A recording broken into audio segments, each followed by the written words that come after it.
a estar haciendo este primer repaso que es de la unidad 1, 2 y 3 y mañana vamos a estar haciendo el segundo repaso de la unidad 4, 5 y 6. Lo divido así en dos partes para que bueno, podamos revisar a profundidad las unidades y que bueno, poder dar el contenido lo más tranquilo posible. Ahí se traba.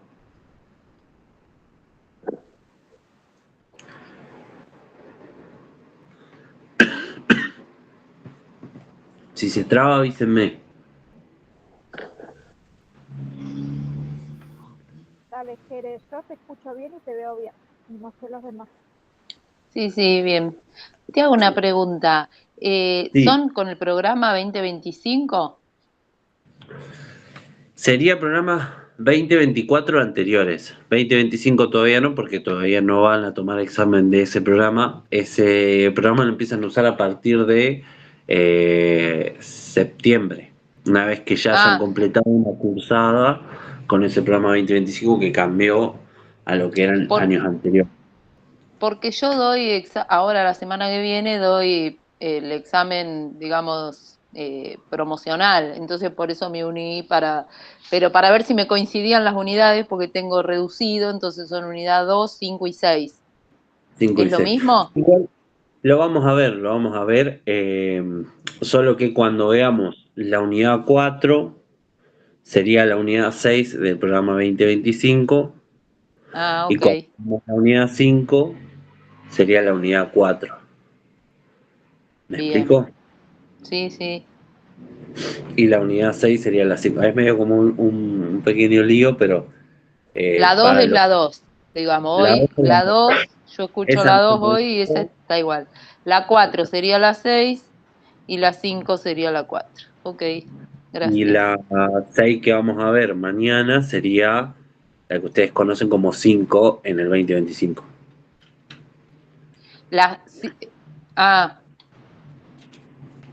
Entonces, bueno, lo que le tendría que pasar por ahí más énfasis sería la unidad 2 de este repaso, la unidad 4 y la unidad 6 de este repaso, que sería lo mismo que unidad 2, 5 y 6 del 2025. Y la 5 es unidad 4, que esa yo no la necesito, está bien. Ok, la 6 es la 5. Bien. Exacto. Bueno, ¿están todos para arrancar? Sí. Bueno, vamos a arrancar haciendo un recorrido. Bueno, primero que nada me presento, yo soy Jere, soy presidente del Centro de Estudiantes, pero también soy adscripto a la cátedra de genética. Ya los que por ahí ya han estado en repasos anteriores, ya sea de parcial o en otra instancia de final que hayan intentado presentarse a la mesa, ya me conocerán. Los que no, bueno, nos conocemos ahora. Un poco la idea es una clase de repaso, haciendo énfasis en la parte más de clase, donde bueno, vamos a repasar la mayor cantidad de contenido posible y sobre todo lo que me gustaría que podamos hacer a lo largo de este repaso es ir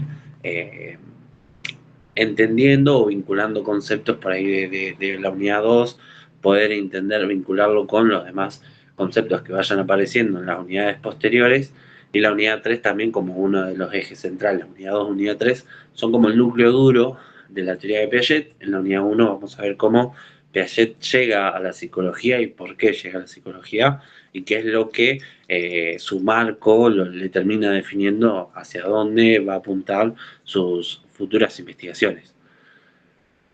En este sentido, Piaget, introduciendo esto, entendemos que Piaget no arranca en la psicología.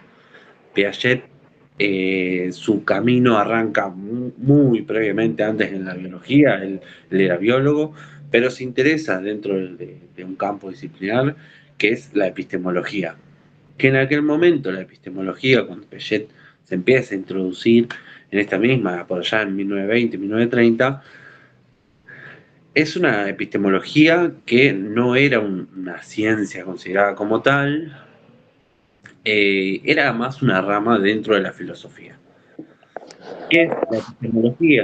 Entonces, en este sentido, la epistemología lo que va a intentar poner en juego a lo largo de esta misma disciplina es verificar qué se puede considerar un conocimiento científico, ¿no? Lo que le va a interesar a la epistemología es entender qué vamos a llamar conocimiento científico y qué no vamos a llamar conocimiento científico en aquel momento. Y Piaget lo que le va a cuestionar un poco a la epistemología de aquel momento y cuestionando de por qué se encuentra dentro de la filosofía, es que si la epistemología de aquella época estaba intentando determinar qué conocimiento, cuáles son los estándares y las exigencias para que un conocimiento sea científico, recordemos aquella época, una época de la epistemología positivista, una epistemología en el cual exigía el conocimiento científico bueno, que pueda ser verificable, que hablamos ya, y seguramente si habrán cursado epistemología o la habrán cursado este cuatrimestre o años anteriores, por allá en la introducción de Popper, cuando él intentaba poner en juego el concepto de falsable o falsacionismo. Bueno, esta exigencia de que sea falsable, de que esta hipótesis que uno intenta poner en juego se pueda verificar justamente y que sea algo justamente verificable, empírico, bueno, ¿por qué no ponemos esos mismos cánones de exigencia en la disciplina? Porque si desde la disciplina están exigiendo el conocimiento científico, que tiene que tener ciertas exigencias para que sea conocimiento científico, ¿por qué no aplicamos esas mismas exigencias dentro de la misma disciplina? Y esa es la crítica que le va a hacer Piaget justamente a la epistemología, y en el cual él va a intentar formular una epistemología en la cual pueda ser verificable,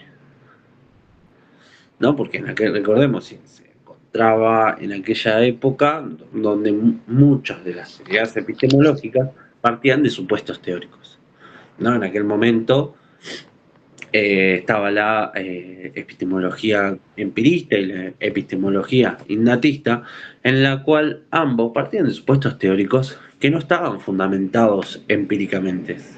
Piaget dice, yo mismo le demostré empíricamente al empirismo que estaban equivocados. En este sentido, tanto el empirismo, que parte de la base en la cual dice que los sujetos venimos al mundo como una tabula rasa totalmente en blanco, que vamos aprendiendo a través de la experiencia, a través de los sentidos, a través de estos sentidos y estas experiencias sensoriales y demás, esto se va a ir imprimiendo en esta tabula rasa y el conocimiento empieza a empaparse en el sujeto. El conocimiento está afuera y el sujeto es pasivo en esta construcción de conocimiento, y en la cual el conocimiento se termina como de alguna forma impregnando, ¿no? Como si habrán cursado en aquel momento, o hablando al final del Psico 2, aquello que hablábamos de la atención pasiva, también en aquella materia, bueno, se replica un poco en el pensamiento empirista de esta línea de la epistemología. Somos pasivos, los sentidos aparecen desde afuera y terminan llenando al sujeto de conocimiento, ¿no? Y acá hacemos una distinción importante. El conocimiento está fuera del sujeto, no está dentro del mismo. Y asimismo, el sujeto es pasivo en esta construcción de conocimiento. Para Piaget, esa no era una respuesta, y además partía de un supuesto teórico, donde estaba comprobado que el sujeto venía como una tabula rasa al mundo. Porque no era una respuesta que se podía responder de la epistemología. Se tendrían que haber abocado a otras disciplinas que partan y que puedan investigar y dar respuesta y tener esa misma verificación que parte el empirismo para hacer esa premisa. Ahora, por el otro lado, en aquella epistemología que se encontraban con estas dos corrientes principales, el empirismo por un lado, pero por el otro lado estaba el innatismo. Y el innatismo lo que viene a proponer, o del supuesto teórico que empieza a surgir, es que el conocimiento ya se encuentra preformado en el sujeto. El conocimiento es hereditario biológicamente, que a través de los sujetos, a través de esa evolución filogenética, filogenética cuando hablamos de ontogénesis y filogénesis, ontogénesis es el desarrollo de un individuo, específicamente, yo puedo hablar como mi vida a través de una ontogénesis de mi vida, pero la filogénesis es el desarrollo de la especie, el desarrollo del ser humano. En este caso, sí, digo, bueno, yo tengo una ontogénesis, pero también la especie humana tiene una filogénesis que se ha evolucionado a lo largo del tiempo, trascendiendo más allá de una sola vida. En este sentido, lo que va a decir el Lignati, a través de esta evolución biológica, tanto de la ontogénesis del sujeto, en donde a través de ese desarrollo biológico, el niño iba a terminar activando ciertos genes que se encuentran inscriptos en el ADN y que terminan dando la posibilidad de aprender eso que ya se encontraba en alguna forma en el sujeto. Esas categorías, el lenguaje, por qué los niños aprendieron a hablar a determinada edad, por qué los niños empezaron a caminar siempre dentro de determinada edad. Y bueno, ellos lo atribuyen a nociones más biológicas. Para ellos la biología o el desarrollo madurativo biológico de los sujetos es necesario y suficiente para explicar el desarrollo cognitivo de los mismos. Para Piaget, volvemos a partir de lo mismo. No hay un sustento empírico que vale lo que se está proponiendo en esta hipótesis. Entonces Piaget, diferenciándose de ambos espacios, va a proponer una alternativa, una tercera opción, que es una epistemología constructivista, una epistemología genética. Se puede decir constructivista, genética, es lo mismo, no hay problema con llamarlo de una forma u otra. En este sentido, Piaget va a decir, y me faltó agregar, en el término del innatismo, el sujeto también es pasivo en la construcción de conocimiento, ya que si bien el conocimiento no se encuentra afuera, se encuentra dentro del sujeto, pero el sujeto no tiene más que seguir viviendo durante determinado periodo de vida y ir madurando biológicamente sin ningún tipo de esfuerzo cognitivo, y el niño terminaría aprendiendo pues lo que ya sabe, ¿no? O eso es lo que va a decir el innatismo. Ahora, en este sentido, Piaget ofrece una alternativa en la cual va a decir: para mí el sujeto es activo en la construcción de conocimiento, pero a su vez también el objeto es activo en esta misma construcción. Tanto sujeto como objeto son activos en la construcción de conocimiento y es en la interacción entre ambos en la cual el conocimiento va a surgir. Esto lo vamos a explicar ahora avanzando un poco más en las unidades, pero la propuesta es esta. Primero, que el conocimiento se construye, que no está dado ni en la naturaleza ni en los sujetos, y que se construye en esa interacción entre sujeto y objeto que son activos en la construcción de conocimiento. Ahora, Piaget tiene que demostrar esto justamente empíricamente, porque era lo que le estaba criticando al resto de teorías. Entonces, para poder darle un sustento empírico a su teoría, Piaget se va a servir de dos disciplinas. Una de ellas es la historia de la ciencia y la otra es la psicología. En esto, Piaget primero va a abocarse a la historia de la ciencia. Y la historia de la ciencia, si bien le sirve, encuentra limitaciones en la misma que lo llevan a buscar otras disciplinas, y ahí es donde cae en la psicología. Pero vamos a volver un poco antes y vamos a ver qué es lo que le sirve de esto y cuáles son las limitaciones que aparecen en la historia de la ciencia, ya que es algo que se puede llegar a preguntar en el examen final. En la historia de la ciencia, Piaget le sirve porque le posibilita hacer una reconstrucción histórica y dar cuenta de que el conocimiento, a lo largo de la historia, se transforma. Lo que se creía en algún momento se fue transformando y cada vez esas transformaciones fueron variando hasta ir complejizándose. Entonces, Piaget le sirve darse cuenta con la historia de la ciencia que el conocimiento se transforma. Lo que no puede dar cuenta Piaget con la historia de la ciencia es cómo suceden esas transformaciones, cuáles son los mecanismos de construcción de conocimiento que llevan al sujeto o al conocimiento a transformarse. Se da cuenta de las transformaciones, pero no puede saber cómo o por qué surgen esas transformaciones. Ahora, las limitaciones que encuentran y que no le posibilitan saber el cómo son primero que, llegado a determinado punto, no puede recabar la suficiente, se queda sin fuentes, no puede recabar la suficiente información, ya que si no, tiene que hacer un corte arbitrario, y él lo que estaba buscando es el punto de origen cero de ausencia de conocimiento. Entonces, ¿qué pasa? En la historia de la ciencia, la limitación es que en determinado punto de la historia de la ciencia no tiene más fuentes porque se acaba la escritura. Y lo que vendría a ser el conocimiento histórico empieza a aparecer con la aparición de la escritura. La historia y la prehistoria se divide justamente con la aparición de la escritura. Antes de la escritura se conoce como el periodo prehistórico y después de la escritura el periodo histórico. Ahora, ¿quiere decir que antes de la escritura no había conocimiento?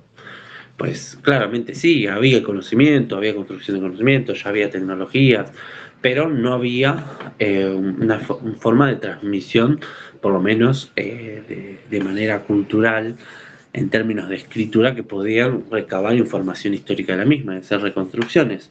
Entonces las fuentes se encuentran limitadas y hacer un corte con la aparición de la escritura era hacer un corte arbitrario, de decir, bueno, arranco de acá en adelante, y significa que estoy invisibilizando un montón de procesos de construcción de conocimiento a la cual no pude acceder por falta de recolección de datos.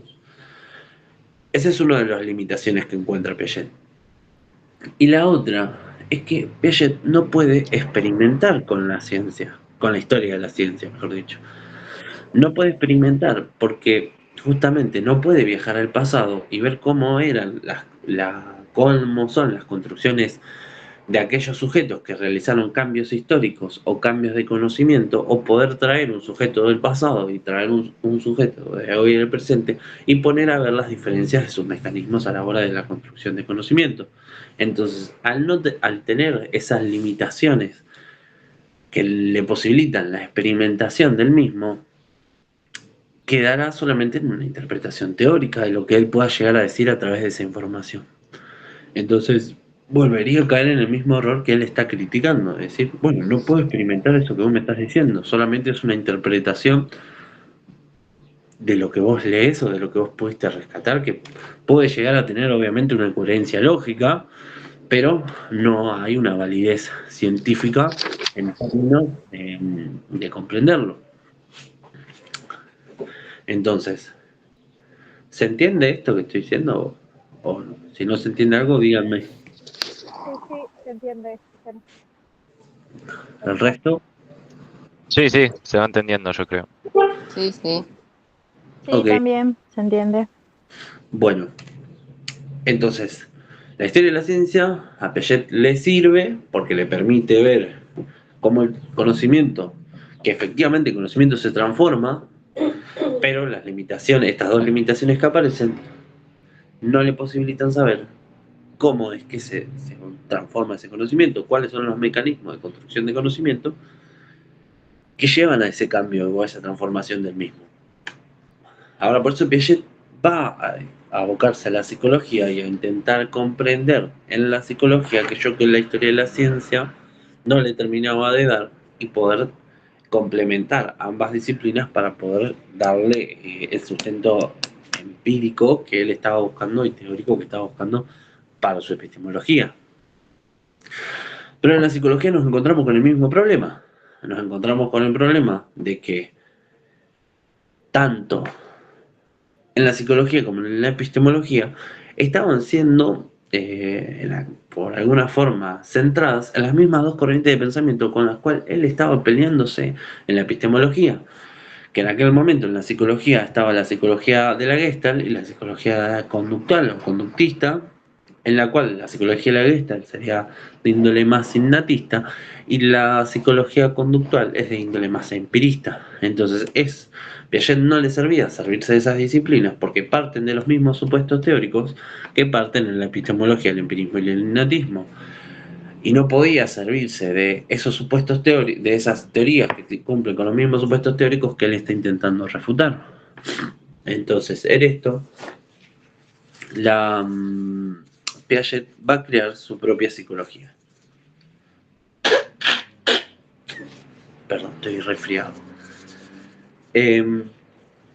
Con respecto a esto, Piaget va a crear su psicología constructivista, psicología genética, en la cual, cuando hablamos de genética, no hablamos de genética de genes, ni genética de génesis de origen. Hablamos de genética como genética de proceso.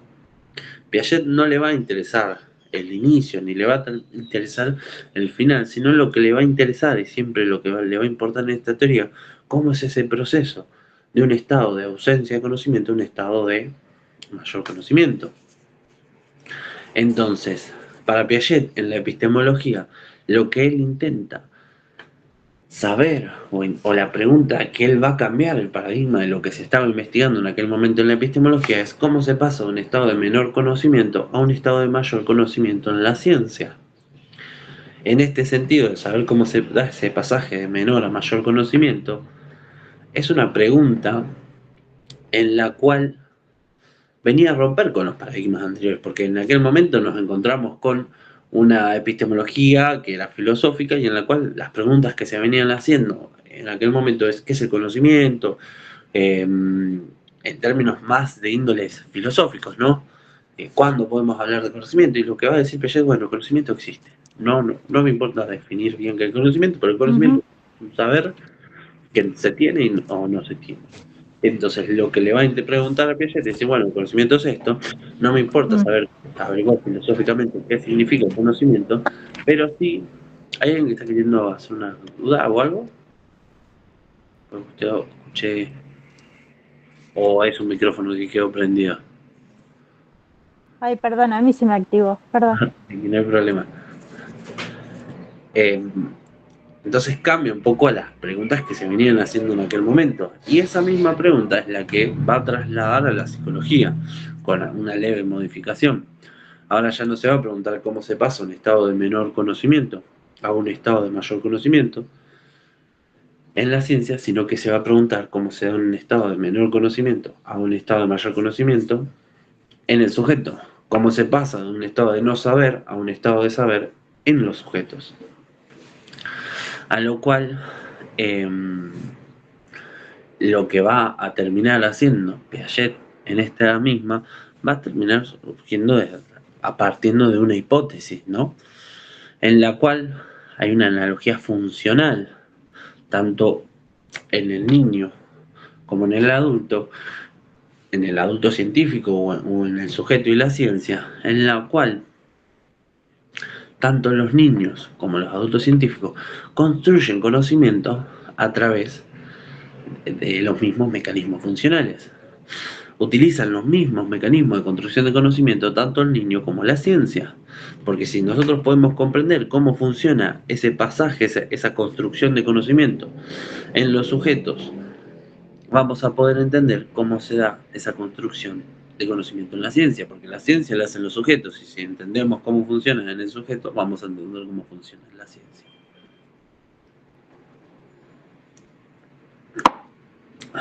En este sentido, lo que va a decir es que hay una continuidad funcional en la cual tanto el niño como el adulto construyen conocimiento de la misma manera. ¿Qué quiere decir esta continuidad funcional?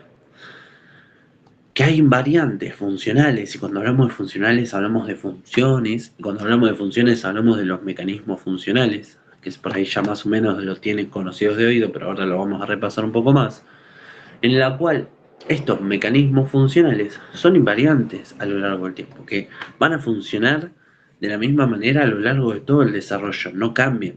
Ahora, claramente hay diferencias sustanciales entre un niño y un adulto científico.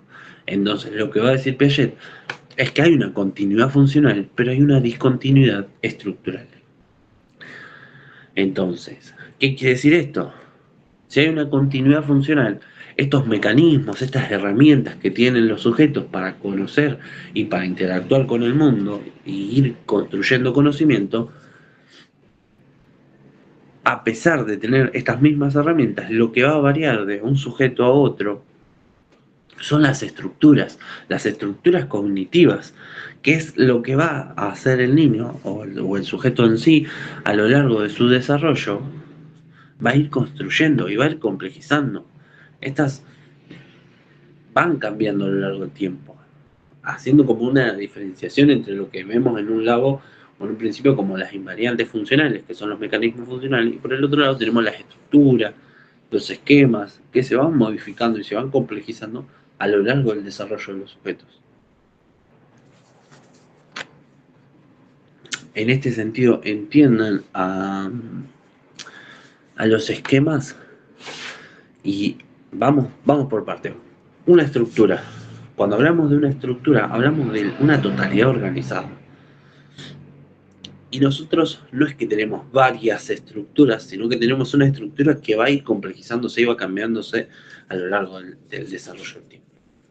Y que va a haber grandes estructuras de pensamiento, lo que va a decir Piaget, o estadios, en la cual van a operar distintas lógicas a lo largo del desarrollo del sujeto, en el cual tenemos el estadio o la estructura sensoriomotriz, el estadio o la estructura preoperatoria, el estadio o la estructura de operaciones concretas, el estadio o la estructura de lógica formal, ¿no?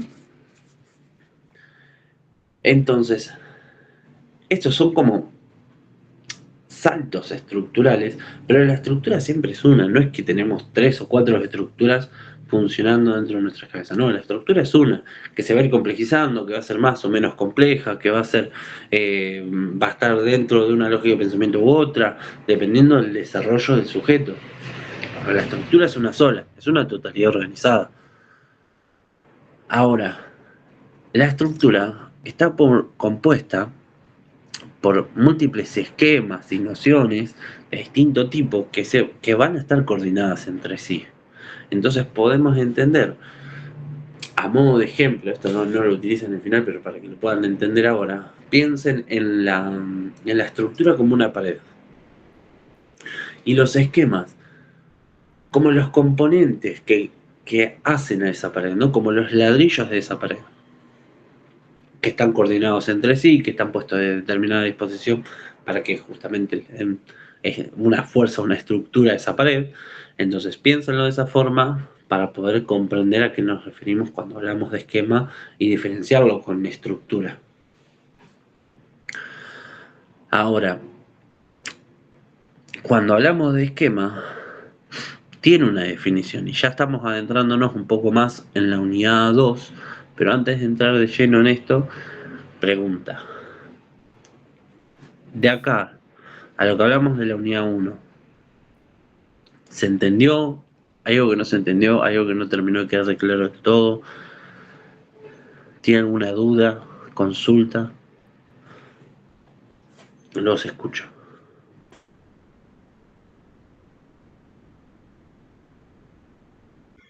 Buenas, sí, yo tengo una duda. Entonces, la estructura es esta totalidad organizada, pero a su vez la podríamos subdividir en la sensorio motriz y estas que acabas de mencionar, o esos son esquemas. La estructura tiene distintas lógicas de pensamiento. Ok. Que a medida que se va desarrollando el sujeto, en determinadas etapas y determinados conocimientos, va a estar bajo una estructura sensorio motriz, preoperatoria, operatoria concreta o lógica formal. Hoy todos nosotros acá nos encontramos en una estructura lógica formal, pero que más allá de que todos nos encontremos en una estructura de pensamiento lógico formal, que quiere decir que podemos hacer abstracciones y conocemos la lógica del mundo en general, puede ser más o menos compleja, pero lo que me refiero con esto es, la estructura es una que puede estar gobernada, puede estar orientada por distintos tipos de lógica. Cuando un niño recién empieza en sus primeros 18 meses de vida, el niño está regido por una estructura sensoriomotriz. Todavía no tiene representación el niño, pero sí tiene una inteligencia que es práctica, que puede el niño resolver problemas a través de movimientos sensorios motrices, ¿no? Entonces, Son como distintos estadios. claro, son los estadios de que puede llegar a tener una estructura. Que Perfecto. puede llegar a tener una estructura, ¿no? Gracias. Y otra cosa que no me quedó del todo claro es que hoy dijiste que primero Piaget se pregunta cómo se pasa de un estado de menor conocimiento a uno de mayor conocimiento en la ciencia y cómo hace para pasar de eso al sujeto. Es porque se interesa en la psicología, pero ¿qué más? Claro, a Piaget le interesa saber cómo es este proceso de un estado de menor conocimiento a un estado de mayor conocimiento en la ciencia, pero cuando hace ese pasaje en la psicología, él hace la misma pregunta, pero preguntándose en el sujeto, partiendo de la analogía funcional. Si él puede responder esa pregunta en el sujeto, la va a poder responder en la ciencia, porque si bien nosotros conocemos cómo se da este desarrollo en el sujeto, vamos a poder entender cuáles son los mecanismos de construcción de conocimiento que tienen los sujetos para llevar a cabo este desarrollo cognitivo. Y como los sujetos hacen la ciencia, si nosotros entendemos cómo piensan quienes hacen la ciencia, vamos a entender cómo se desarrolla la ciencia. ¿Se entiende? Sí, gracias. ¿Alguna otra duda, consulta?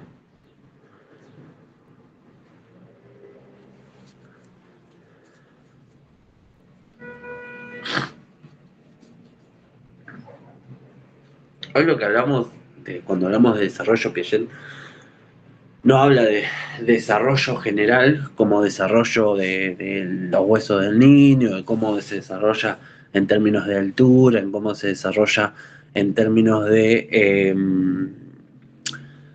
no sé si le salen todos los dientes o no, no le interesa el desarrollo de los sujetos, sino que lo que le va a interesar a Piaget es el desarrollo cognitivo. Eso es lo que a Piaget se centra a lo largo de su investigación y lo que se centra esta materia en general es, cuando hablamos de desarrollo en esta actualidad, hablamos del desarrollo cognitivo de los sujetos. Es lo que le va a interesar a la psicología genética y lo que le va a interesar a esta materia en general. Es cómo se da el proceso de construcción de conocimiento de un estado de menor a mayor conocimiento, teniendo el desarrollo como algo progresivo a futuro, ¿no? Y que cuando hablamos de progresivo no hablamos de desarrollo negativo, no hablamos de desarrollo en el cual el sujeto hablamos de un retroceso, sino cuando hablamos de desarrollo hablamos de una mejora progresiva o una complejización progresiva. En este caso, un desarrollo cognitivo, un progreso, mejora cognitivo en el sujeto. ¿Se entiende?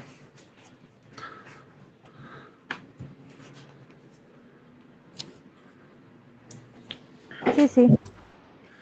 Bueno, avanzando por ahí ahora con la unidad 2, vamos a hacer algunos hincapié. Bueno, esquema. Ahora sí, dijimos lo que era una estructura, podemos definirla y demás. Ahora, ¿qué tenemos con estructura? ¿Qué tenemos, perdón, con esquema? Los esquemas son un conjunto de acciones que están sistematizadas, son generalizables y transponibles. Estas son las tres características de los esquemas. Para que algo sea, para que un conjunto de acciones sea un esquema, que pueden ser acciones cognitivas, como pueden ser acciones prácticas y físicas, tienen que cumplir con esas tres reglas. ¿Qué quiere decir? Que sean sistemáticas. Bueno, cuando hablamos de sistemático tenemos que hablar de su antónimo. Lo antónimo de sistemático es automático. Y en aquel momento, recordémonos que Piaget va a decir, bueno, nosotros venimos al mundo, nacemos, pero no nacemos como dice el empirismo como una tabula rasa. Hay ciertas estructuras y mecanismos innatos, por ejemplo, los mecanismos funcionales, la asimilación, la acomodación, la adaptación, organización y equilibración, son mecanismos funcionales, pero son hereditarios. El niño nace con esos mecanismos. Y asimismo, hay algo de la estructura que es biológica también, que son los reflejos los sentidos, obviamente, y el sistema nervioso central. Si el niño no nace con eso, claramente va a ser imposible la construcción de conocimiento. Entonces, no es que venimos al mundo como un cero absoluto, sino que nacemos con unas bases mínimas. Va a decir Piaget, que son, bueno, estos primeras estructuras hereditarias, ¿no? Lo básico, biológico que necesita, pero asimismo también tenemos los mecanismos funcionales que son hereditarios.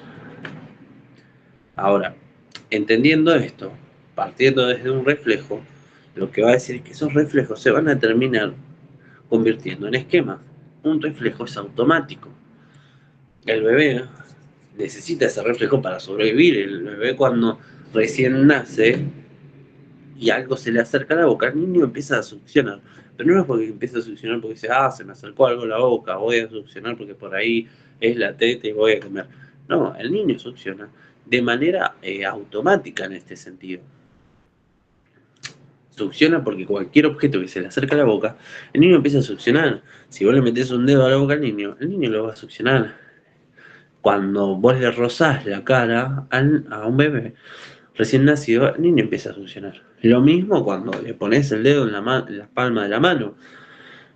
Cuando vos le pones el dedo en la palma de la mano a un niño, el niño va a cerrar la mano y va a hacer fuerza, va a hacer presión.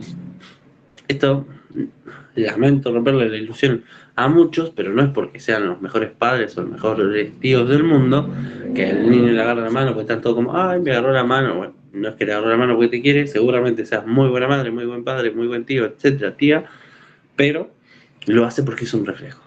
Entonces el niño va a cerrar la mano porque es un reflejo a la hora de poder sentir algo, y entonces los reflejos son automáticos. Entonces, entendiendo el automaticismo del reflejo, el esquema es totalmente diferenciado. El esquema es sistemático. Tiene un sistema. El niño pone en juego y decide cuándo poner o activar un esquema. Este reflejo de presión eventualmente se va a sistematizar y se va a volver un esquema, que es el esquema de presión. El esquema de, bueno, yo veo este control y decido ir y agarrarlo, cerrarlo en función a las características que pueda tener este objeto.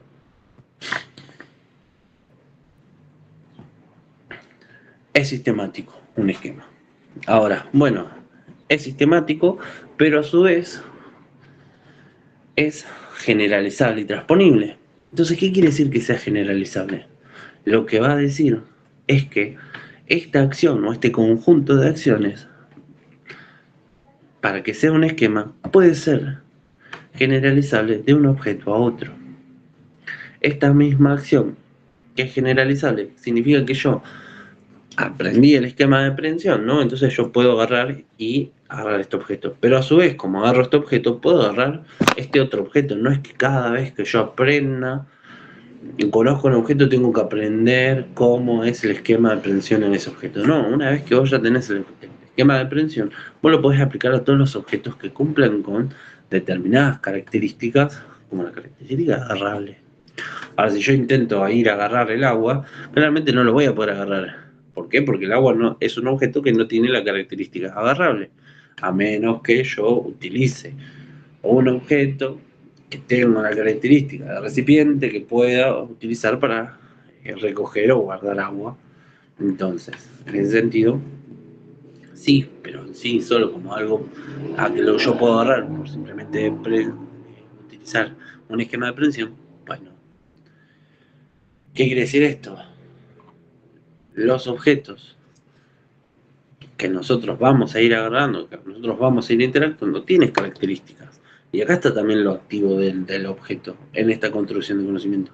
El sujeto pone en juego sus esquemas, pero al mismo tiempo el objeto pone en juego sus propiedades y características. No es que yo, porque tengo los esquemas de precisión, voy a poder agarrar todo lo que se me cruce en el mundo. Porque el viento no lo puedo agarrar, porque la niebla no la puedo agarrar, porque el agua no la puedo agarrar, porque hay un montón de objetos que no son agarrables. ¿Se entiende esto que estoy queriendo decir? Sí, sí, se entiende. Sí. Entonces, para que haya un esquema, tiene que ser sistemático. Yo decido cuándo agarrar esto. es generalizable de un objeto a otro. Este mismo esquema lo puedo poner en distintos objetos y asimismo es transponible de una situación a otra. Es transponible porque yo a este objeto lo puedo agarrar si lo encuentro así, como lo puedo agarrar si me viene alguien me lo revolea, lo puedo agarrar, si lo encuentro en el piso lo puedo agarrar, si lo encuentro bajo el agua lo puedo agarrar, porque esa acción es transponible a diferentes situaciones. Entonces, esa transposición es parte de una de las características de los esquemas. No es que yo cada vez que veo un objeto solamente lo puedo agarrar si lo encuentro así parado y en esta situación, porque tengo el esquema de presión y sí que lo puedo agarrar así, asá, con un dedo, agarrándolo así también. Bueno, hay un montón de formas y un montón de situaciones que me pueden a mí brindar la posibilidad de sujetar el objeto. Entonces ahí tenemos las tres características de un esquema. Son un conjunto de acciones sistemáticas, generalizables y transponibles. Un conjunto de esquemas forman una estructura. ¿Me van siguiendo en esta línea que vamos haciendo? Sí. Ahora, hablemos un poquito más de el sujeto. Y en el sujeto, además de estas características de estas estructuras y esquemas que el sujeto va a ir complejizando y va transformando, porque son estas estructuras que son variables, que van cambiando, que se van diferenciando y se van complejizando a lo largo del desarrollo, hay invariantes. Y estas invariantes son los mecanismos funcionales. Y en los mecanismos funcionales podemos encontrar la asimilación, la acomodación, la adaptación, la organización y la equilibración. Y vamos a hablar de cada uno de estos, por lo menos de los primeros 4. Tenemos la asimilación. La asimilación es la incorporación de las características y propiedades del objeto en función a las estructuras previas de los sujetos. ¿Qué quiere decir esto? Esta definición que parece hermosa, que es muy bien y muy correcta conceptualmente, hay que explicarla, hay que ejemplificarla, ¿no? Porque seguramente si le pregunten sobre, bueno, ¿qué es la asimilación? Y ustedes ponen eso, genial, está bien definido conceptualmente, pero hay que poder explicarla si nos piden que la ejemplifiquemos. ¿Y a qué se refiere todas estas palabras que parecen difíciles? Lo que quiere decir es que la asimilación lo que posibilita es poder comprender las características y propiedades de los objetos en función a lo que mis estructuras me posibilitan comprender de esos objetos. En este sentido, es importante entender esto que hablábamos al principio. El sujeto y el objeto son activos en la construcción de conocimiento. Entonces, ¿qué quiere decir esto? Cuando hablábamos de estas estructuras que se van complejizando y que van cambiando en el tiempo, yo tengo este objeto acá. Si yo soy un niño, 1 año y medio aproximadamente, 1 año ni moneda, lo que voy a decir de este objeto es que es un objeto agarrable, que es un objeto lanzable, que es un objeto chupable. Ahora, yo hoy adulto, nosotros hoy adultos, podemos dar un montón de características más a este objeto. Es un objeto fino, es un objeto que sirve para resaltar, que tiene doble tapa, que se rellena, que tiene tinta por dentro, que tiene una cápsula, que sirve para hojas, que sirve para cartulinas, que sirve para un montón de cosas, que es de determinado color, que tiene determinado... Bueno, un montón de características que nosotros le podemos dar al objeto, además que sea algo agarrable, chupable, lanzable, lo que ustedes quieran. Ahora, ¿el objeto cambió? ¿El objeto fue distinto en algún momento? Bueno, para el sujeto sí. Lo que cambió es lo que pudimos asimilar de este objeto. Y lo que pudimos asimilar de este objeto cambió o se complejizó en función, porque nuestra estructura claramente es mucho más compleja que la estructura de un niño de 1 año. Entonces, la complejización tanto del objeto y del sujeto son correlativas en este sentido. Y atento a esta definición, porque esto lo preguntan mucho. el examen final, cuando nos referimos a la correlación de la complejización o que son paralelas las complejizaciones tanto de sujeto y objeto. Porque no hay complejización del sujeto, ¿sí? No hay una complejización del objeto. Y en tanto y cuando haya una complejización del objeto, también va a haber una complejización del sujeto. No existe una sin la otra. No se puede complejizar el sujeto si no se complejiza el objeto. Y viceversa. Entonces, a medida que más vamos complejizando nuestras estructuras, más se va a ir complejizando este objeto. Y a medida que más vamos complejizando el objeto, nuestra estructura más se va a ir complejizando. Y ahora lo vamos a entender un poco más cuando entremos en la unidad 3 y vemos cómo se van dando estas complejizaciones sustanciales entre el sujeto y el objeto. Ahora, tenemos la asimilación. ¿Se entendió la asimilación? Repito la definición. Es la incorporación de las características y propiedades del objeto en función de las estructuras previas del sujeto. ¿Se entiende? Si no se entiende, dígame que lo repito de otra forma. Perfecto. Bueno, vamos con la acomodación. La acomodación. Se puede decir que la acomodación y la asimilación son dos caras de una misma moneda y que son complementarias entre sí, ¿no? La asimilación, si bien posibilita comprender esas características en función a mis estructuras previas, la acomodación permite modificar y ajustar mis esquemas en función ahora a las características y propiedades de los objetos. Miren esto cuando hablamos que es dialéctico, ¿no? Que esta dialéctica entre sujeto y objeto, que son activos en la construcción de conocimiento, en la asimilación era en función a las estructuras previas del sujeto, pero en la acomodación es en función a las características y propiedades del objeto, viendo cómo este ciclo se va dando en simultáneo. Y por eso se activa la construcción del conocimiento de ambas partes. ¿Qué quiere decir esto? La acomodación.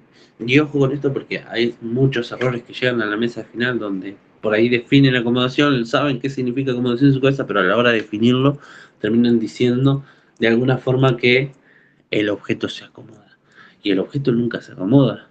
El objeto no va a cambiar sus características y propiedades en función del sujeto. Lo que va a cambiar o lo que se va a modificar son los esquemas del sujeto en función a las características y propiedades de los objetos. Porque, por ejemplo, tengo este objeto acá, ¿no? Ya lo usamos de ejemplo para todo. Tengo este objeto acá. Yo lo agarro de esta forma, ¿no? Digamos que lo agarro de esta forma. Estoy usando el esquema de prensión. Ahora, si yo saco este objeto y agarro este otro objeto de acá, si yo intento agarrar este objeto sin modificar mi esquema, sin utilizar el mecanismo de la acomodación, o sea, manteniendo el esquema que utilicé con el mismo lápiz y no lo modifico en nada, no lo voy a poder agarrar. Yo tengo que modificar, tengo que ajustar mi esquema de prensión, porque el esquema es el mismo, pero lo termino modificando y ajustando en función a las características y propiedades de este objeto. Entonces, si yo estoy agarrando esto y ahora quiero volver a agarrar el lápiz, el objeto no se va a acomodar, no es que el lápiz de repente se va a hacer más grande y va a entrar en mi mano porque así mi esquema es de prensión y se tiene que ajustar. No, el que se ajusta es el esquema, no se ajusta el objeto. Y ahí es cuando nosotros cerramos la mano y nos ajustamos y acomodamos en función a las propiedades y características que tenga ese objeto al cual yo intento agarrar. ¿Se entiende la acomodación en este sentido? Entonces, Sí. se puede decir que son automodificaciones de los esquemas que posee el sujeto, los esquemas de conocimiento del sujeto. Sí, se puede llamar modificaciones, ajustes, automodificaciones. Está bien en sentido, pero siempre, claro, en función a las características y propiedades de esos objetos. Claro. Te hago una pregunta. ¿Cabo, esquema y estructura lo usás como indistintamente? Digo, ¿se acomoda la estructura o en función de la estructura existente o en función del esquema? ¿Sería lo mismo?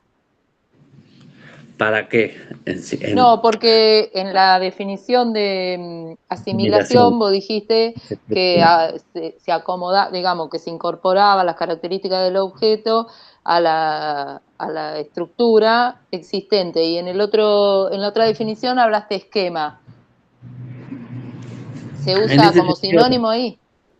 en ese sentido lo puedes utilizar como sinónimo. Cuando yo Bien, digo la asimilación en las estructuras previas del sujeto, me refiero a la estructura que ese sujeto tiene en ese momento, no la que va a modificar después, y que hablando de estructura me refiero a el conjunto de esquemas. Si vos previamente en una pregunta lo pudiste definir bien, no va a haber problema en esta distinción entre estructura y esquema, porque cuando hablo de bien. estructura hablo del conjunto de esquemas que componen.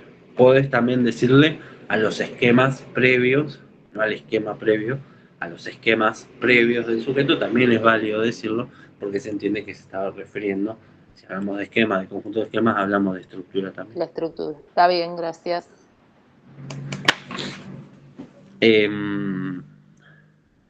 Bueno, asimilación y acomodación. En este sentido se entiende esto de son dos caras de una misma moneda. Porque no, al mismo tiempo que asimilamos, también acomodamos y adaptamos y organizamos. En este sentido no es que hay como un proceso de un día no, todo surge casi al mismo tiempo. Por cuestiones teóricas, prácticas y pedagógicas se separan estos conceptos y se intentan estudiar separadamente, pero funcionan todos conjuntos dentro del sujeto y en simultáneo. Al mismo tiempo está la adaptación, que la adaptación posibilita, ¿no? o da la posibilidad de que se dé este equilibrio entre asimilación y acomodación. La adaptación es el equilibrio entre la asimilación y la acomodación, ya que esto lo vamos a entender por ahí un poquito más cuando hablemos de perturbaciones en la unidad 3. Cuando surge la perturbación, en términos conceptuales, es un obstáculo a la asimilación. Hay algo que obstruye lo que el sujeto puede asimilar. Y cuando se da esa obstrucción, entonces ya ahí se pierde ese equilibrio entre asimilación y acomodación, y por ende no hay adaptación. Entonces es necesario que haya un equilibrio, que tanto la asimilación como la acomodación van a funcionar de manera correcta. Ahora, por ejemplo, si nosotros estamos estamos abriendo puerta, ¿no? Digamos que está el esquema de abrir la puerta y nosotros vamos por la vida yendo y abriendo puertas, ¿no? Y de repente, por primera vez en nuestra historia, nos encontramos con una puerta corrediza. Entonces intentamos abrir, intentamos tirar, intentamos empujar y la puerta no se abre. Ahí hay algo de los conflictos entre esquemas que no posibilitan adaptar, porque yo estoy asimilando este objeto, es una puerta, pero hay algo de esta acomodación, de este tirar, de este empujar, que no está terminando de comprenderse del todo. Entonces ahí tengo una perturbación. Y es la diferenciación que el sujeto puede entender, bueno, se da cuenta de que la puerta es corrediza y puede hacer una diferenciación en ese esquema y decir, bueno, ahora se puede, la puedo acomodar, puedo hacer el ajuste de la puerta tirando, empujando o deslizándola.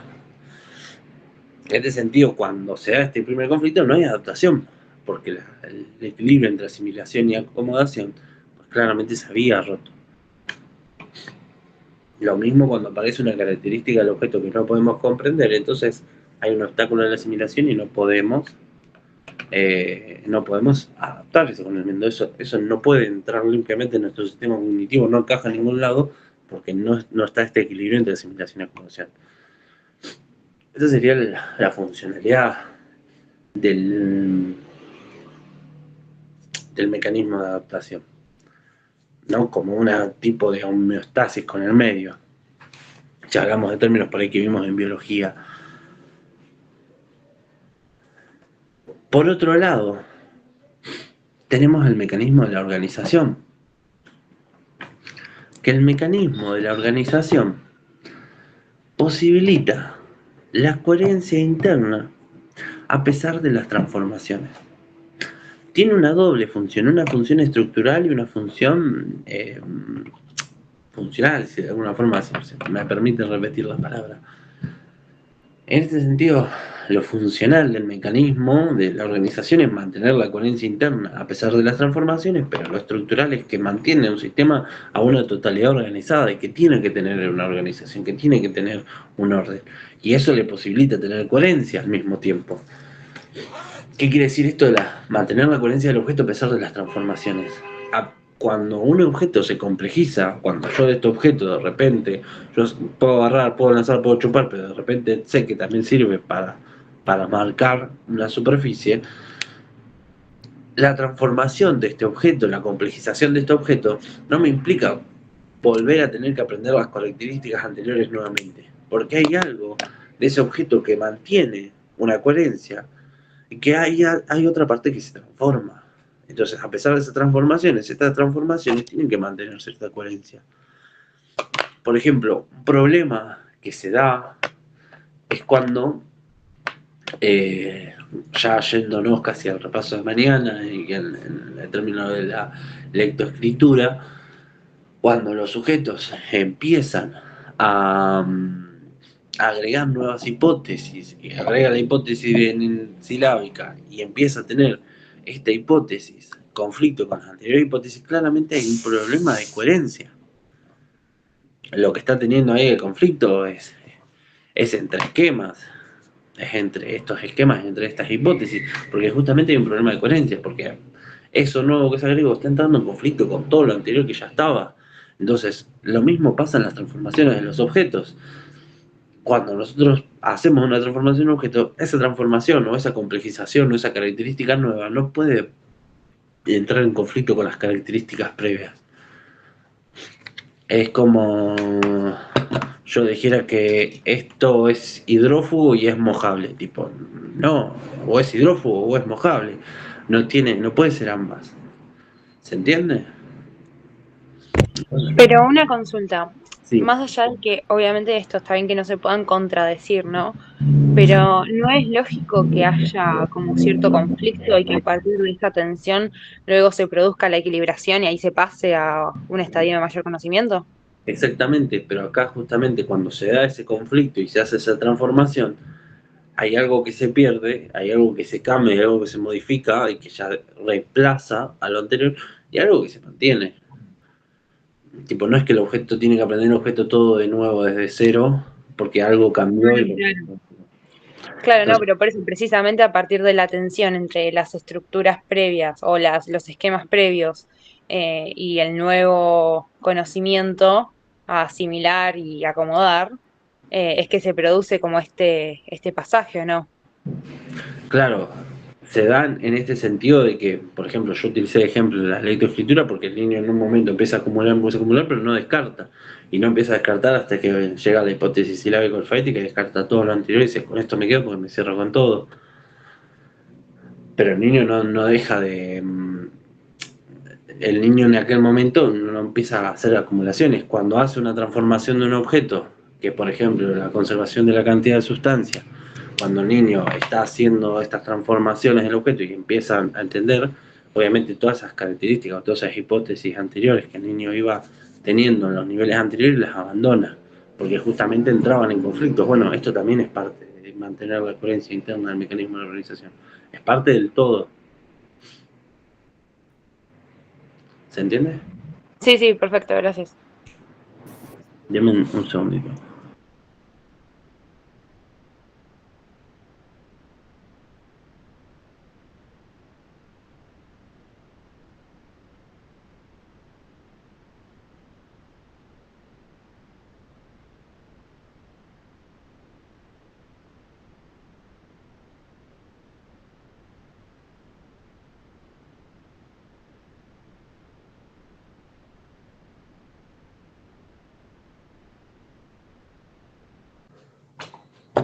Perdón, justo se me estaba por apagar el celu y necesitaba el cargador.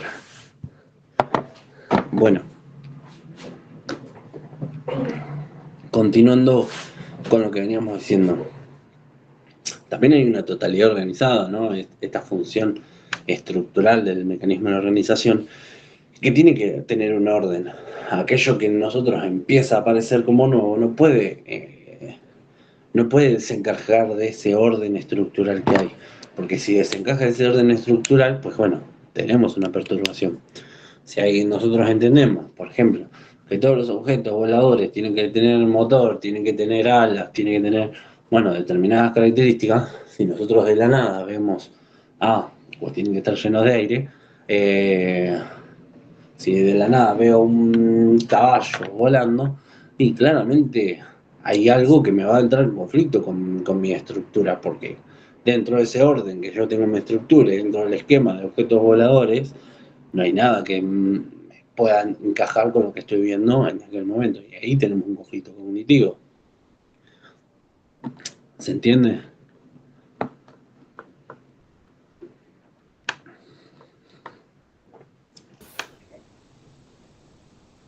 En términos más, ejemplo de los niños, esto úsenlo como para entender de alguna forma. Imagínense que la estructura sea de forma circular y todos los objetos, como estos objetos donde se encajan y tienen que meter la pieza adentro, bueno, tienen que ser circulares. Y si de la nada ponemos un objeto que es triangular dentro de ese agujero que es redondo, y claramente no va a encajar. Bueno, lo mismo entendamos a la organización como una organización de esquema que organiza y que mantiene ese conocimiento que no aparece volando en el aire, sino que está coordinado en sí. No es que todo el conocimiento que vamos construyendo y va ingresando queda ahí dando vueltas y lo vamos teniendo ahí. No, está organizado, tiene una estructura lógica. ¿Se entiende?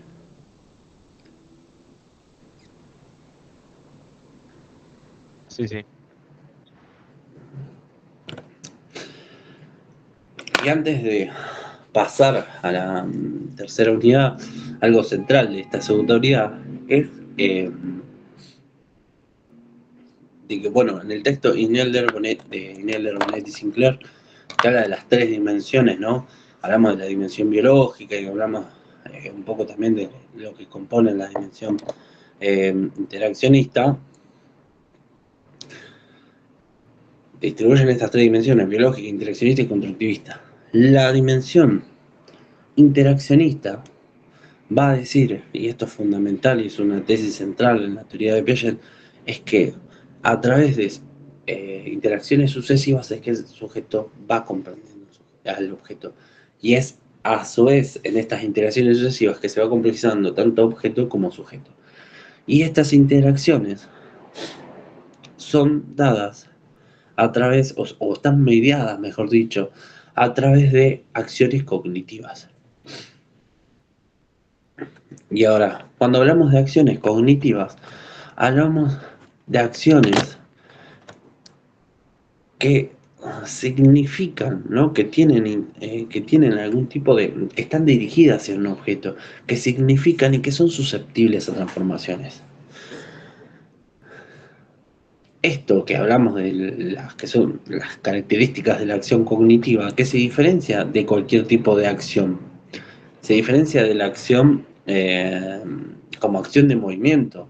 No hablamos de acciones cognitivas cuando hablamos de movimiento, hablamos de acciones cognitivas cuando son acciones que llevan justamente un proceso de construcción y que tienen estas características, que significan, la acción significa en este sentido. A través de la acción, yo puedo, la acción de interactuar con este objeto, yo puedo significarlo, puedo entender que es un vaso de agua y demás. Al mismo tiempo, las acciones son susceptibles a transformaciones, que es lo que hablábamos de la acomodación, ¿no? Que esa acción es modificable en sí. Y esto tiene relación con la acomodación en sí, que la acción de presión yo la puedo modificar y a través de las distintas situaciones en general, y que está dirigida a un objeto. Ya sea un objeto no necesariamente físico, sino que hablamos de un objeto de conocimiento. Entonces, las acciones cognitivas están significando a objetos de conocimiento y que son susceptibles a modificación. Siempre que hablamos de una acción cognitiva, estamos hablando de una acción que realiza un sujeto a un objeto de conocimiento. Un sujeto cognoscente a un objeto de conocimiento. Es en esta interacción sucesiva y a través de, mediada por acciones cognitivas, que se da la construcción de conocimiento. Ejemplificar las acciones cognitivas lo podemos pensar cuando hablamos de los esquemas de acción. Y cuando hablamos de los esquemas de acción es esto que hablábamos de la aprehensión como un esquema de acción que es modificable, o sea, que es generalizable, transponible y sistemático. Bueno, ahí estamos hablando también de la acción cognitiva, que hay una acción cognitiva que se realiza a través de estos esquemas de acción. Entonces, si no hay una acción cognitiva que esté mediando entre un sujeto y un objeto, no hay construcción de conocimiento posible, a decir Piaget. En este sentido, yo puedo estar moviendo ahora las manos cuando estoy intentando explicar algo, pero esto no significa que haya una acción cognitiva en este movimiento de manos. Lo que sí podemos hablar que en esta transmisión de conocimiento, en esta forma de repaso, bueno, sí, estamos realizando acciones cognitivas, de poner en juego la atención, entre otras cosas, y poder comprender o conectar o coordinar conceptos a modo de esquemas, ¿no?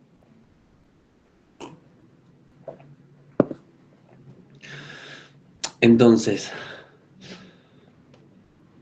cuando dice Piaget, cuando se puede llegar a preguntar en un examen final, si nosotros preguntamos, ¿la acción es constitutiva de todo conocimiento?, nos referimos a esto, a que sin la acción no hay posibilidad de construcción de conocimiento posible, ya que la acción media entre un sujeto de conocimiento y un objeto, perdón, un sujeto cognoscente y un objeto de conocimiento.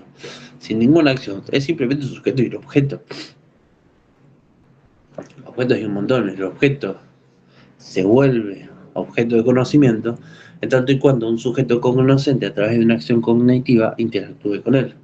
Y el sujeto se vuelve sujeto cognitivo en tanto y cuando realice una acción cognitiva sobre un objeto de conocimiento. Entonces, vemos lo ligado, lo dialéctico de esta teoría, y ahí vemos la correlación entre sujeto y objeto, ¿no? Y cuando hablamos de la complejización correlativa, hablamos de esto. ¿Se entiende?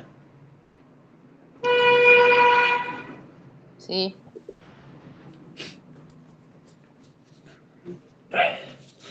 ¿Alguna duda hasta ahora con respecto a esto que venimos hablando en la unidad 2? ¿Algo que no quedó claro?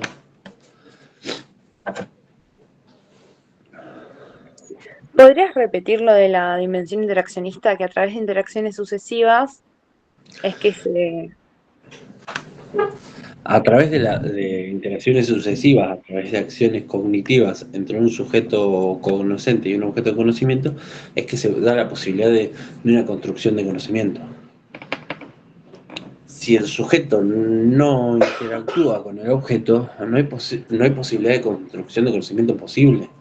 No va a haber nunca el niño nunca va a aprender la escritura si no interactúa con la escritura. El niño nunca va a aprender sobre la cantidad si no interactúa con objetos que tengan la característica, la propiedad de cantidad. Entonces es fundamental para esta teoría la interacción dialéctica entre objeto y sujeto a través de acciones cognitivas. Porque uno puede accionar, yo puedo mover, yo puedo ir caminando y chocarme con la mesa, pero eso no significa que yo estoy realizando una acción cognitiva sobre la mesa. Ahora, si yo quiero ver la dureza de la mesa y la empujo para ver qué tan firmeza o dureza tiene, bueno, ahí sí hablamos de una acción cognitiva. Perfecto, y las otras dos dimensiones no les damos tanta pelota como esta, ¿no? Hay tres.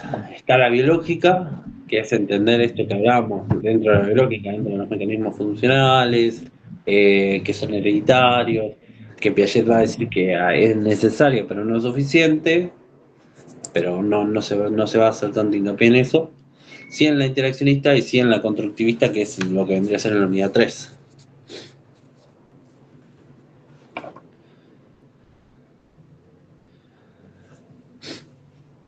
Bueno.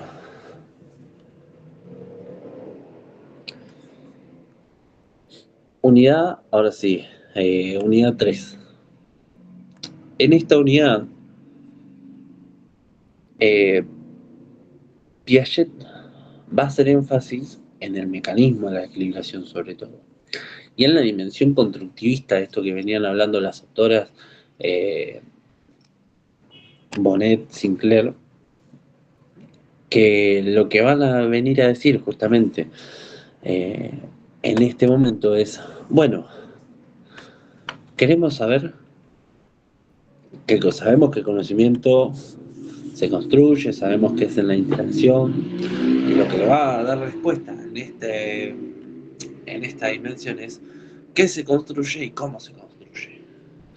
Y un error que suele aparecer mucho es que cuando se habla de la dimensión constructivista, a veces se repite mucho la dimensión interaccionista y a veces hasta se omite incluir a la teoría de la equilibración dentro de la misma. Y no se puede hablar de dimensión constructivista si no se habla de la teoría de la equilibración. Entonces eso es fundamental para poder comprenderlo. En este sentido, la dimensión constructivista va a decir, bueno, que el conocimiento se construye, listo. ¿Qué se construye específicamente? El conocimiento, pero si vamos más específico, bueno, se construye sujeto y objeto de conocimiento, se construye objeto de conocimiento y se construye sujeto cognoscente. ¿Cómo se construye? Acá es donde Piaget va a introducir la teoría de la equilibración.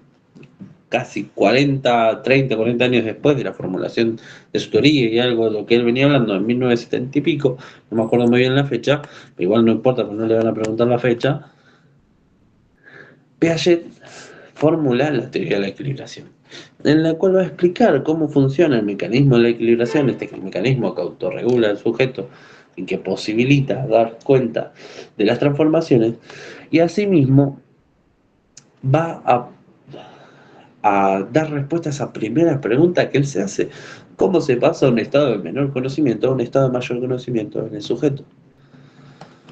Y es a través de esta teoría de la equilibración, el cómo, aquello que no podía encontrar en la historia de la ciencia, cómo se da esa construcción de conocimiento. Bueno, lo puede explicar a través de la teoría de la equilibración, en la cual lo que va a decir es: hay determinados momentos en donde se generan conflictos cognitivos. Estos conflictos cognitivos son introducidos por perturbaciones. Hay una perturbación que genera un conflicto cognitivo. Y va a mencionar dos cosas. Va a mencionar las perturbaciones y va a mencionar las lagunas. Las perturbaciones son un obstáculo a la asimilación, y en la cual es la necesidad de conocer algo que de momento no conoce, ¿no? Hay un carácter de necesidad en la perturbación que no lo puede ignorar el sujeto. Cuando aparece una perturbación, hay un objeto en el cual el sujeto viene interactuando y que de repente aparece una característica que genera cierta resistencia y que no termina de encajar en esa organización que tiene el sujeto, en esa organización, esa estructura cognitiva que tiene el sujeto. Entonces, eso genera un conflicto cognitivo. Ahora, es un conocimiento que no se tiene, que necesita saber el sujeto. El niño necesita saber eso, porque es algo de su cotidianidad, es algo con el que el sujeto viene interactuando, y a través de estas interacciones sucesivas se genera este carácter de necesidad de la perturbación. Ahora, si algo me genera una perturbación, porque yo interactué una primera vez con un objeto, pero nunca más vuelvo a interactuar con ese objeto, y pues nunca más voy a tener una perturbación con ese objeto, porque no interactué más. Ahí vemos la importancia de la interacción como tal. Ahora se entiende que estamos hablando como objetos como la cantidad, el volumen, la distancia, la gravedad, bueno, estos tipos de objetos que el niño va a interactuar todo el tiempo con su vida. Entonces se genera un carácter de necesidad en este sentido. Y lo va a diferenciar de las lagunas, porque, a ver, conocer, si una definición sea un objeto que no conocemos, un objeto de conocimiento, ¿no?, que no conocemos, y no conocemos la gran mayoría de las cosas. Nosotros cuando nacemos, y somos todo laguna, porque la realidad es que no conocemos nada. Y lo que va a decir Piaget a esto es que una laguna se puede transformar en una perturbación, pero una perturbación nunca se puede transformar en una laguna. ¿Y a qué hace referencia a esto? Bueno, digamos que hay un montón de conocimientos que nosotros no tenemos ni idea, por ejemplo, la teoría cuántica, ¿no? La teoría cuántica, no tengo ni idea qué es. Conozco el nombre porque lo he visto en algún que otro título, que lo habré visto en alguna que otra película, o lo habré visto en algún que otro post de Instagram. Pero ahora, ya entenderla y saber qué es, no tengo ni idea. Ahora, ¿esto me genera una perturbación? Y la realidad es que no. Ahora, si yo estuviese estudiando física y de repente tengo que saber la teoría cuántica porque es parte del plan curricular de la carrera, y bueno, ahí sí, ya tengo una perturbación con la teoría cuántica y es un objeto a conocer y que tiene un carácter de necesidad porque yo lo necesito saber. Ahora, yo, estudiante de psicología, y la verdad que no tengo ni la más pálida idea y no tengo ganas de sentarme a estudiar sobre la teoría cuántica, que parece hermoso y fantástico y muy curioso, pero la realidad es que no me interesa saberlo. No hay un carácter de necesidad, es una laguna. Entonces ahí podemos diferenciar la laguna de la perturbación. Ahora, si yo el sábado tengo un parcial de psicopato y tengo que saber un autor y no lo sé, y bueno, ahí sí tenemos una perturbación porque es un conocimiento necesario que yo necesito saber para la carrera, y que hoy, por ejemplo, no sé, yo necesito saber sobre Lacan, pero ustedes hoy por hoy no necesitan saber sobre Lacan. Ahora, si llegado a determinado punto de la carrera, esa laguna que hoy es Lacan, terminan que necesitándolo saber, y bueno, se terminará volviendo en una perturbación, esa laguna en un principio. Pero una vez que ya la perturbación está introducida, nunca se puede volver una laguna, porque recordemos que estamos hablando en la teoría, donde estamos pensando en los niños, y que el niño, una vez que se le aparece la perturbación, y que la perturbación se vuelve presente, y ya deja de ser una laguna y se vuelve una perturbación, nunca más va a poder volver a ser una laguna. A menos que ya estemos entrando en el terreno de lo patológico, y bueno, ahí ya es otro tema, pero en esta teoría, en este momento de la carrera, nos interesa saber sobre el desarrollo, entre comillas, normal de los sujetos. Entonces, definido perturbación, y entendiendo qué es la perturbación, aparece. ¡Pum! Se instaura la perturbación. ¿Qué hace el sujeto ante la perturbación? Activa el mecanismo de la equilibración. ¿Qué hace el mecanismo de la equilibración? Compensa esa perturbación.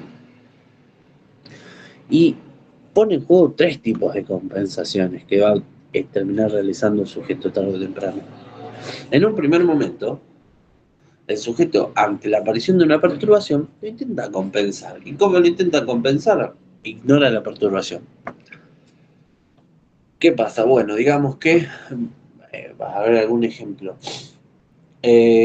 Bueno, veo un caballo volar, ¿no? Veo un caballo volar, veo que claramente no entra dentro de mis esquemas de objetos voladores el caballo. Fijo demencia. Miro por otro lado, no, ya estoy cansado, estaré soñando, seguramente vi mal, necesito anteojos. Bueno, ignoré la perturbación, ya está. Me pude equilibrar nuevamente. Ese desequilibrio que generó la perturbación a través de una compensación de tipo alfa, puedo ignorar la perturbación, ya sea de manera consciente o no. Yendo a los ejemplos sustanciales de la materia, por ejemplo, el niño, cuando nosotros hacemos la entrevista de la conservación de la cantidad de sustancia y el niño le hacemos la pelotita y demás, y el niño me dice, no tenemos la misma cantidad, yo comería más. Bueno, y yo le introduzco la perturbación realizando el niño hipotético y la contraargumentación, y digo, bueno, bien, si bien vos comerías más porque vos decís que comerías más porque es más larga, un niño de tu edad me dijo que si bien era más larga, al mismo tiempo era más fina, y por ende comeríamos lo mismo. ¿Vos qué opinás? ¿Tiene razón o se equivoca el niño? Y en esa introducción que nosotros hicimos a la perturbación, donde hicimos observable todos esos... hicimos observables, esos observables que estaban ahí entre sujeto y objeto, esos observables negativos y positivos. El niño decide ignorarlo, ya sea de manera consciente o no, y dice, no, el niño se equivoca, hay más, reacción alfa. El niño zafa de ahí, ya está, se compensa. Pero es una equilibración simple, en este sentido. Es una equilibración simple porque el niño no va más allá de eso, porque va a seguir apareciendo esta perturbación, y ya va a llegar un punto donde el niño no la va a poder seguir ignorando. Y cuando el niño en estas sucesivas interacciones siga apareciendo esta perturbación, o sea, yo sigo viendo el caballo volando por la ventana, y va a llegar un punto donde va a decir, che, capaz que no estoy loco, ¿no? Capaz que no puedo ignorar de que hay un caballo volando. Y ahí, o el niño en esa interacción con la cantidad va a decir, bueno, che, me parece que ya no lo puedo seguir ignorando, me parece que el niño no siempre se equivoca. El niño hipotético, ¿no? Y ahí es donde empiezan a hacer las soluciones de tipo beta. La compensación de tipo beta, ya el niño, si hablamos conceptualmente de que la reacción de tipo alfa es ignorar la perturbación, ya sea de manera consciente o no, conceptualmente, las reacciones o compensaciones de tipo beta, el sujeto ya no ignora la perturbación e intenta compensarla sin modificar sus estructuras previas, dando soluciones parciales. ¿Qué quiere decir esto? El niño ya entiende que la perturbación está, no la va a ignorar, pero todavía no puede comprender por qué está pasando lo que está pasando, por qué esa característica que le está generando conflicto, que esa perturbación que genera un obstáculo a la asimilación, ese objeto que no puede terminar de asimilar bien, está pasando. Entonces, y como todavía no modificó sus estructuras, intenta darle respuesta con sus estructuras actuales, que son insuficientes. Y esas respuestas son soluciones parciales. Y cuando hablamos de soluciones parciales, no es que soluciono este cachito y ya está. Son parciales porque sirven para esa situación y para ese momento determinado. Esas soluciones parciales totalmente sirven para zafar de ese momento. Yendo a ejemplos que vamos a ver seguramente la próxima clase, que es mañana, en el caso de Luciano. Luciano, a ver, justo vi una pregunta ahí que no llegué a leerla bien.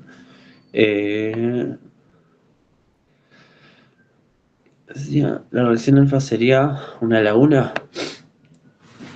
Mirá, hay toda una discusión interna sobre las lagunas y las reacciones de tipo alfa, pero nosotros vamos a decir que no.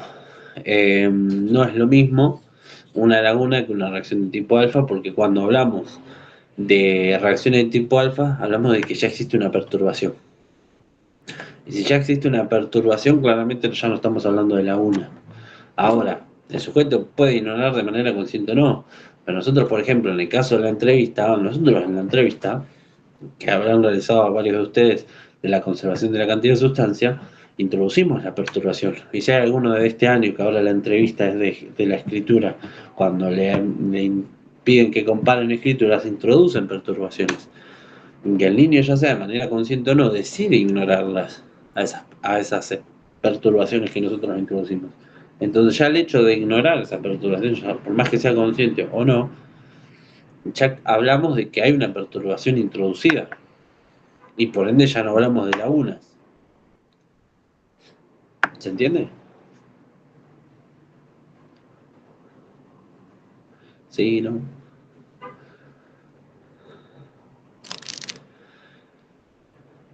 Bueno, referido un poco a esto que veníamos hablando de las soluciones parciales, por ejemplo, en la lectoescritura, cuando en el caso Luciano va a decir, le van a pedir que escriba su nombre. Luciano escribe su nombre, lo escribe perfecto, un crack Luciano. Ahora, ¿Qué pasa? Los niños aprenden a escribir su nombre, es una de las primeras escrituras que empiezan a hacer, porque es lo primero que le hacen escribir a los niños en el jardín, porque va al jardín y su nombre está en su guardapolvo, está en el pizarrón, los padres lo hacen, se lo escriben en todos lados, en cada lapicito, en cada cartuchera tiene su nombre, entonces el niño sabe que tiene, que su nombre se escribe Luciano, ¿no? Con todas esas letras. Ahora, cuando a Luciano se le pide que se le lea el nombre, y Luciano estaba en una hipótesis que leía como cada marca lo leía como una sílaba, Luciano decía Luciano, y había marcado con el dedo 3 letritas, le habían sobrado el iano, le habían sobrado 4 letras. ¿Qué pasa, Luciano, ante esto? Hace una solución parcial, una solución que le sirve en ese momento y va a decir, ah, sí, es que esto es mi apellido. Eso es un ejemplo claro de reacción de tipo beta. Es una solución parcial que le sirve para ese momento. Porque si nosotros le escribimos mariposa y Luciano escribe mariposa y le pedimos que lea la palabra mariposa, y seguramente no le va a servir decir, ah, no, este es mi apellido, este es el apellido de la mariposa. Seguramente va a decir, ah, no, porque esta es mariposa roja y esto dice roja. O cualquier otra cosa. Pero no le va a servir esa solución que utilizó con su nombre. Entonces ahí vemos cómo se dan estas soluciones parciales. Le sirven para ese momento, para salir de esa situación. En el caso del caballo volando, digo, ah, no, debe ser un dron. Debe ser un dron que de forma de caballo. O debe ser un globo flotante de caballo, seguramente, alguien haciendo un globo. No es una solución parcial que sirve para ese momento.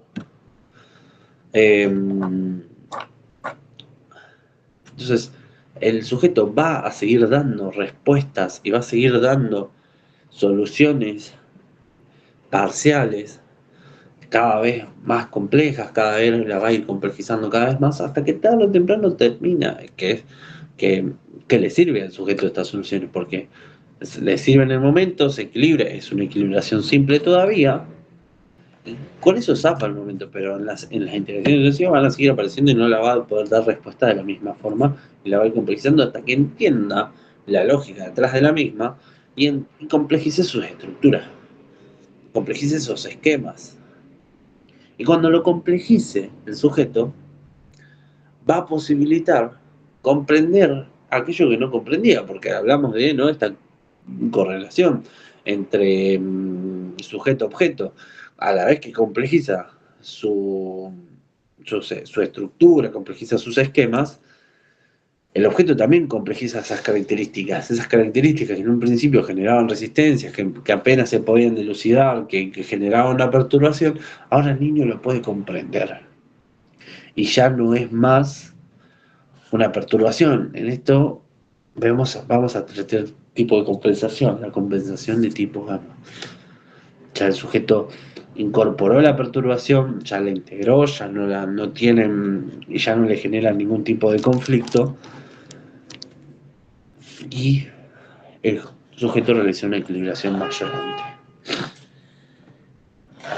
Esta equilibración mayorante le va a posibilitar entender al sujeto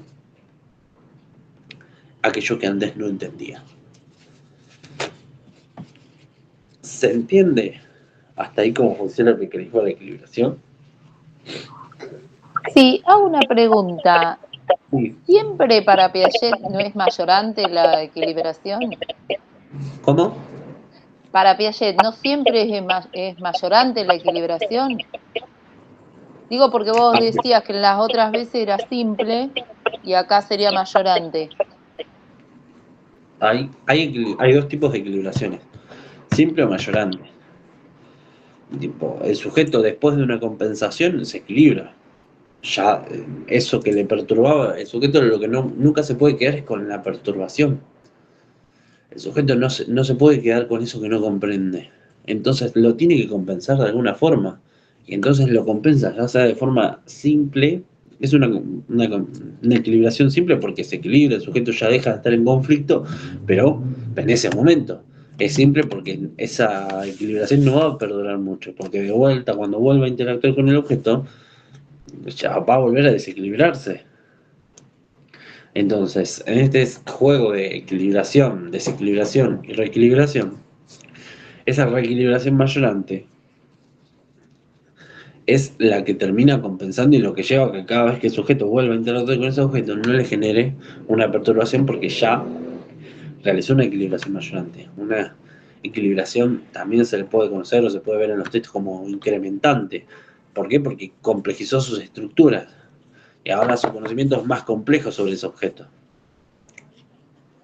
¿Se entiende?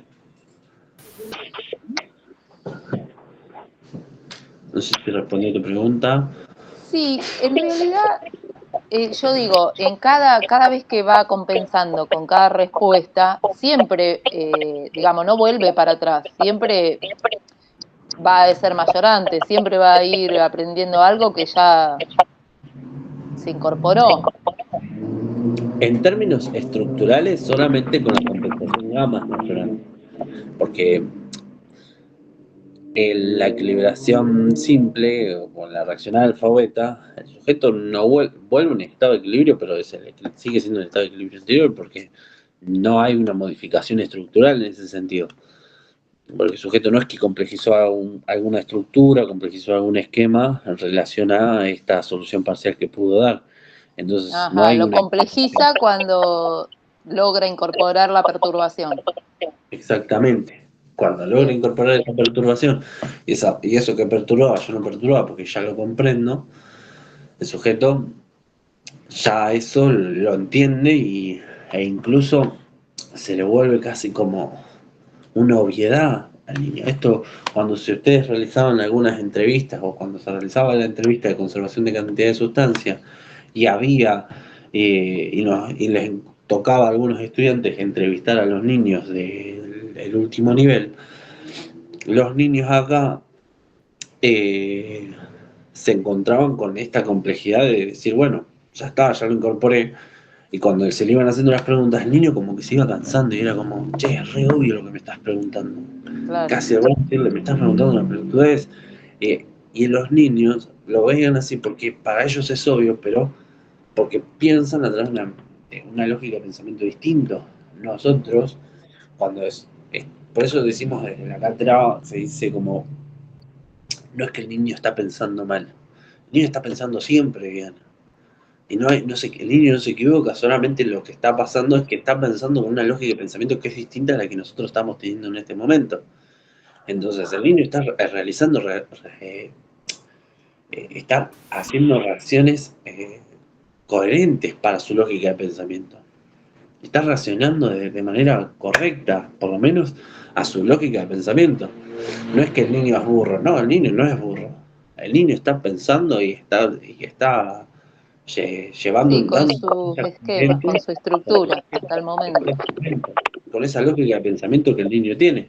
Por eso no Claro, hablamos de los niños que están pensando mal o que se están equivocando, no, está perfecto. Un está poco bien. también en crítica a esta corriente, no, porque mi niño no sabe contar y no sabe diferenciar esto. Tal. Bueno, pero porque el niño está pensando, de alguna forma no es que el niño no piensa, el niño está pensando con otra lógica de pensamiento que tiene que ir complejizándola. Pero bueno, eso también lo iremos viendo ahora en las próximas unidades, un poco más. Eh, ¿Alguna duda? ¿Consulta?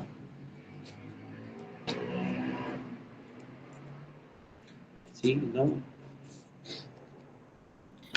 Sí, entonces la equilibración simple Ajá. sucede para la reacción alfa y beta, porque es como una equilibración como momentánea, podríamos decir, porque no se Exactamente. terminan de asimilar ni acomodar eh, el proceso como para pasar a una equilibración mayorante. Sí, no se termina de integrar o comprender qué es la perturbación. Simplemente se sale en ese momento. Son soluciones que le posibilitan zafar, que le posibilitan volver al equilibrio en ese momento, pero después va a seguir apareciendo. Porque bueno, ponemos lo mismo, el niño interactúa todo el tiempo. Entonces es importante entender esto en la dimensión constructivista. ¿Qué se construye? sujeto y objeto de conocimiento, y cómo se construye es a través de este proceso de desequilibrios que termina llevando a una equilibración mayorante. Ahora, por ejemplo, una pregunta que suelen parecer mucho es, bueno, el desequilibrio es el motor del desarrollo, pero por sí solo no lo explica. ¿Qué quiere decir esta pregunta? Que media rara, porque igual la formulé media mal, creo. El desequilibrio o la perturbación es el motor de desarrollo, pero no se explica por sí sola. ¿Qué quiere decir esto? ¿O qué hace alusión a esto? Es que sí, un desequilibrio, una perturbación motoriza el desarrollo, pero esta perturbación por sí sola no significa que va a haber un desarrollo cognitivo. Tiene que haber este proceso del sujeto de compensaciones que va realizando ante estas perturbaciones, que es lo que posibilitan el desarrollo cognitivo del mismo. La perturbación motoriza o da un puntapié inicial que da paso a realizar un proceso cognitivo del niño, o que lleva al niño a realizar cierto proceso cognitivo de compensaciones a través de esta perturbación, que lo lleva a comprender y a complejizar sus esquemas y el conocimiento de este objeto, pero por sí solo el desequilibrio no hace nada, solamente es un motor que da posibilidad con el conjunto de las compensaciones que va haciendo a través del mecanismo de la equilibración, lo que lleva a la complejización del conocimiento. ¿Se entiende? O los mareé más.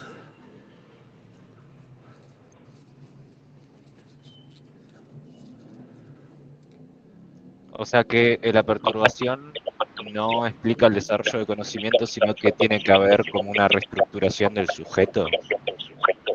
Algo así. Claro, tiene que estar ponerse en juego el mecanismo de la equilibración, con todo lo que esto conlleva, con esta explicación que venimos dando recién. Entonces, si no se pone en juego el mecanismo de la equilibración, la perturbación por sí sola no explica el desarrollo del conocimiento. Que tiene que haber Sí, una reacción gamma, sería. claro, tiene que haber estas reacciones alfa, beta y gamma para que haya un desarrollo cognitivo. Es lo que explica Piaget, esto es lo que le sirve a Piaget de entender cómo se pasa un estado de menor conocimiento a un estado de mayor conocimiento. Estas complejizaciones que se van realizando.